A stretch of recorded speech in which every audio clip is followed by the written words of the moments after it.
And we are back here on the GSMC Sports Podcast. And for the final part of the show, we are now going to do power rankings for the teams in Major League Baseball. Top five. Top five. This is my second top five list. My second and final Major League Baseball power rankings. I will not be including any American League teams. Now, there are teams that have gotten off to good starts in the American League, but the National League is it's the superior league. It's a superior league. Like for the Rangers, I know I put them in the top five. Right now, they still have a negative run differential. Now, they, are in first place, like I said, but I just can't put them over a National League team right now. I can't. The Guardians actually are playing some good baseball right now. They've won 5 in a row. They've taken the first 2 games of the series against the Yankees. Last night was an ugly loss for the Yankees. They're an honorable mention. The Rangers are an honorable mention. I mean, the Yankees are in first place as well, but they are, they've lost 3 of their last 4 games right now. The offense has not done well in the first 2 games against the Guardians. We'll see if they can salvage the final game. But we'll start with number 5. Number 5, it's between the Giants and the Diamondbacks. Giants, they've been a surprise team so far this year. Their pitching's been good. Jung-Hoo Lee's had a good start to the year. The Diamondbacks, they're right behind them in the National League West. I like the Diamondbacks better. I like their lineup. Their pitching has not been spectacular. Their starting pitching, I mean, Zach Gallen, hasn't been great as of late. Merrill Kelly hasn't gotten off to the best start. Corbin Burns really hasn't gotten off to the best start. Because you look at, how their pitching has done so far. Zach Gallen has a 5.6 ERA. Merrill Kelly has a 4.73. Brandon Pfaadt actually is their best starter right now. With his ERA, he's 4-1 with a 2.73 ERA. And then for Corbin Burns on the year, he's 0-1 with a 4.64 ERA. And then Eduardo Rodriguez, he's 1-2 with a 4.09 ERA. So, you expect those guys to be better. But you look at the lineup, Josh Naylor, he's gotten off to a good start. He's batting .341, 4 homers, 16 RBIs. Corbin Carroll, he's had a nice bounce-back season so far. Last year was kind of a step back, but he's looked good this year. You look at the team totals. The Diamondbacks are 7th in home runs. They have 32 home runs on the year. They're 3rd in RBIs. And then they're also 7th in batting average. OPS, they're 3rd behind the Yankees and the Cubs. Slugging, they're 3rd behind the Yankees and the Cubs. On-base percentage, they're 3rd behind the Padres and the Cubs. So you kind of see where I'm going with this. Their lineup's been good. Their lineup has been solid. So I'm going to put them at number 5, the Diamondbacks, even though the Giants are a half game up on them in the standings. But the Giants are right there, too. They're a top 10 team. But I got the Diamondbacks ahead of them. So at number 4, it's tough. It's tough. I'm actually going to put... It's between the Mets and the Cubs. Right now, I'm going to put the Mets. I'm going to put the Mets at 4. They have been playing some really good baseball as of late. Francisco Lindor has been on a tear. The pitching has really held up. The bullpen, that has been the Mets' Achilles heel for the last several years. It is not this year. The bullpen's been good other than Edwin Diaz. He hasn't been great. But the starting pitching has done its job so far, and they're not 100%. They're going to get Manaea back at some point. Kodai Senga, actually, he's gotten off to a really good start this year. So, you know, once you get Mania back, you're almost whole at the with the rotation. They got to wait and see on what happens with Frankie Montas as well. But yeah, so we'll see how it goes.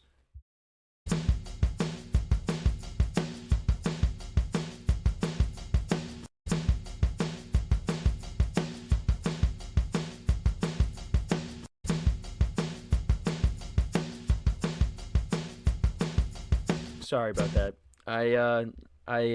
Breaking news. There is no breaking news. But anyways, yeah. So they gotta wait on Frankie Montas. They gotta wait on Sean Manaea to come back. So you know, but they're playing really well. They're playing really good baseball. Francisco Lindor, Juan Soto, has been starting to get out of his slump. He's gonna get it going. I mean, by the time we get to the summer, I mean, he's gonna have, the power numbers are gonna be there, the RBIs are gonna be there. Right now he's batting in the 230s, but it's Juan Soto. He's gonna figure it out.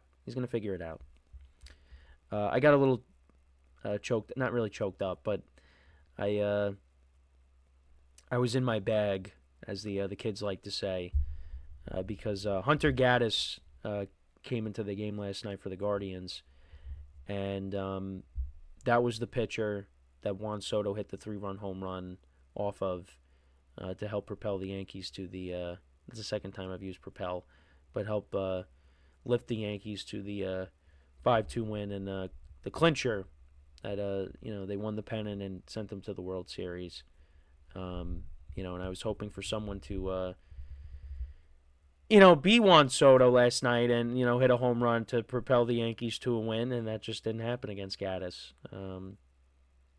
But yeah, you can tell I still miss him. It's tough, but look, he's gonna have a good year with the Mets. All right, it isn't gonna go off to the start the Met fans have hoped for, but he's gonna be fine. He's gonna be fine, guys. I know my friends who are Met fans, they know he hasn't been great, but they know he's gonna figure it out. But a lot of these Met fans, I'm sure, like, oh man, why do we pay this guy? You'll find out. You'll see why. But I got the Mets at 3.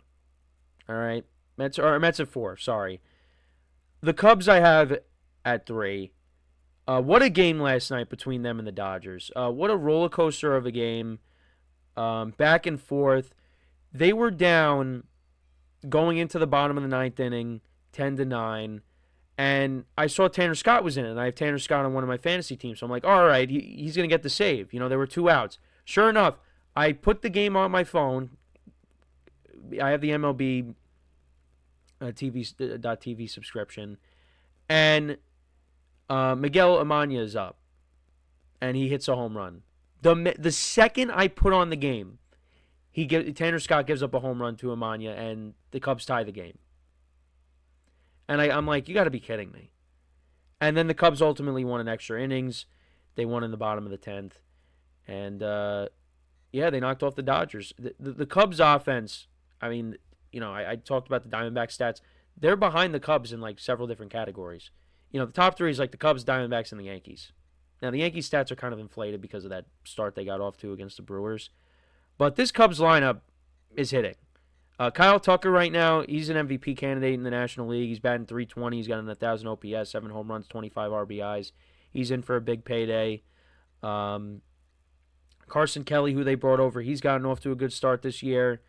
They got a lot of guys that are doing well in the lineup. The pitching, Shota Imanaga, he's gotten off to a decent start. 2-1, 2.38 ERA. The Cubs, their start, it's because of their lineup. They're 15-10 on the year. They got the best run differential in the majors right now at plus 42. So yeah, I'm putting them at number 3. Dodgers, I got at 2. Right now things are not looking great with the pitching. You have Blake Snell and Tyler Glasnow both got hurt. Dustin May was not great yesterday. But, it's not like you're going to panic. No, you're not going to panic with the Dodgers. But, there are some injury concerns. And that was my thing going into the year. I mean, Yoshinobu Yamamoto, he's been lights out. He's a Cy Young candidate. But, Sasaki hasn't been great. Look, we looked at the Dodgers rotation on paper going into the year, and we're like, yeah, I mean, this, who's going to beat this rotation? Well, they got guys in the rotation that got an injury history, or at times might not be that great. And already you've seen a couple of injuries to Snell, to Glass now. Now, they have a lot of depth there where they can afford it, but, and Sasaki hasn't been great. Now, obviously, it's only April, so, we'll see what happens when we get to, October, but injuries happen to everybody. The Dodgers are not going to be 100% all year. Guys are going to be in and out of the lineup. Guys are going to be, in and out of the rotation, in and out of the bullpen. Injuries are a part of the game. So, yeah. But after that, that 8-0 start, they've come back down to earth a little bit. Ohtani had 3 strikeouts yesterday. But, yeah, look. They're still the Dodgers. They're still one of the best teams in the entire league. They're going to be fine. I do have the Padres at number 1. 17-7 on the year. They're a game up on the Dodgers.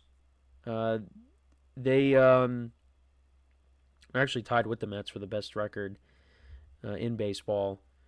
Their run differential is plus 35. They've only given up 68 runs this season, which is actually behind the Mets.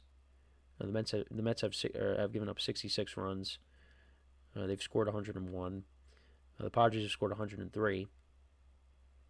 But their pitching been very good. Bullpen rotation. They have a deep lineup. This is going to be a very dangerous team come October. The Dodgers are that team that is going to stand in their way. Will they be able to get past them? We'll see. But you look at Fernando Tatis, he's gotten off to a really good start. 8 home runs, 17 RBIs, a 344 batting average, a 1061 OPS. Gavin Sheets, he's gotten off to a good start for them. 323, 3 homers, 12 RBIs, and 889 OPS. Manny Machado, he's gotten off to a good start as well. Bogarts, the power numbers have not been there. He has no home runs, but you figure he's going to get it going more in that department. But yeah, Nick Pivetta, he's looked really good for them. 4-1, a 1.2 ERA. Michael King's looked good. So yeah, I mean right now I got them at number 1. So to run through it, we got Diamondbacks at 5, Mets at 4, Cubs at 3, Dodgers at 2, and the Padres at 1. No American League teams. Can't do it. Can't do it. Sorry. Let me know what you guys think, though, about that top 5. What would your top 5 be? Let me know in the comments. And with that, we have reached the end of the third to last show that I will be hosting here on the GSMC Sports Network.